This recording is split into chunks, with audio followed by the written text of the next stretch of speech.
What I get from you, and we'll talk about Lula later, but what I get from you is a real sense of frustration that you had 2 terms in the presidential office and you were not able to change the political culture. You're right. In the case, why? Why did you of fail? Political culture, you are right.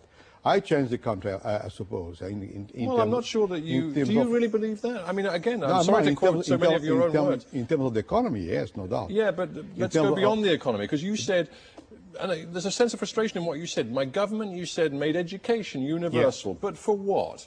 What they now teach in schools is a disaster. No. Why? Well, that's what you said. Yes, I said.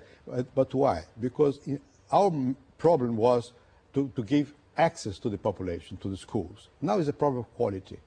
But this is different. See? So we have to improve the quality of education. You were seen as a man who was a technocrat, perhaps even seen as a neoliberal by some in economic terms. You certainly hastened the pace of privatization.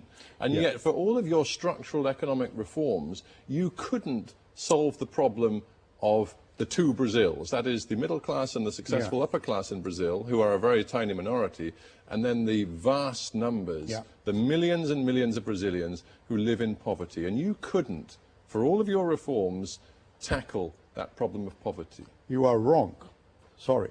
Because I started, not me, even before, but anyhow, we started a program of transformations in Brazil, and the results are coming.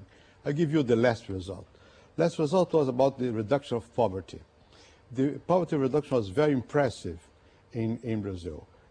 Basically, from 1995 on up to today, the poverty line was 40%, now it's about 28%. But Mr. Cardoso, if I may interrupt, many Brazilians will say, actually, poverty reduction became much more successful and speeded up after you left office and after Lula came into power, because Lula spent much more money on social programs, including the very well-known Bolsa Familiar, which has lifted millions of people from abject poverty. No, the first step was when we stabilized the economy. The poverty line comes down from 40% to 30%. This was the real plan. And then it comes down. That was the currency, the stabilization of the currency, and really taking on inflation. Yes. Which, of course, many people give the credit to Lula for. Well, but this is not true. You know, the stabilization was in '95. Before me, I was finance minister, so the inflation came down and remained at that level. Because Lula put together, I'm not against, I'm in favor. He put together different programs I had, and since he is now being beneficiary of a better situation in economic terms, he's giving more money to these people. So this is increasing. I agree with you, but I started. So the change of the Brazilian, situation started with the stabilization program during the government of President Itamar Franco. All right, well whoever takes the credit. And all social programs start in my government and have been, they are better off now because it's normal that. Let me bring you back then to one of your opening points, which was that despite the progress you now talk about, Brazil still has a fundamental problem with corruption in its political and civic culture. That's true. That's why I said that the sense that we are not so well is because of the sense that the middle class has, because the middle class has access to information, that corruption is there. And you have said, if I may put it to you, you've said that Lula, President Lula, has been too lenient on corruption inside his own party. And of course we see 40 officials of his party are now facing trial on charges of buying votes, going back a couple of years. Do you think Lula is personally responsible for that? I would say personally responsible because he's too strong. I would say Lula could be more affirmative in saying this is wrong. I think the president should give a clear lead on the issue of corruption. Well, I think so. Well, in that case, did you give a clear lead? You had 2 terms in office. What kind of lead did you give your country? Well, you don't have any one case of a person in my government, indicted or something like that, being safeguarded by me. Well, that brings me to the essence of my case, if I may say so, because as I understand it, you appointed a federal prosecutor general, Geraldo Brindero, who sat in office for years and received, according to the Brazilian press, over 600 inquiries, I think they're called, into criminal behavior by public officials.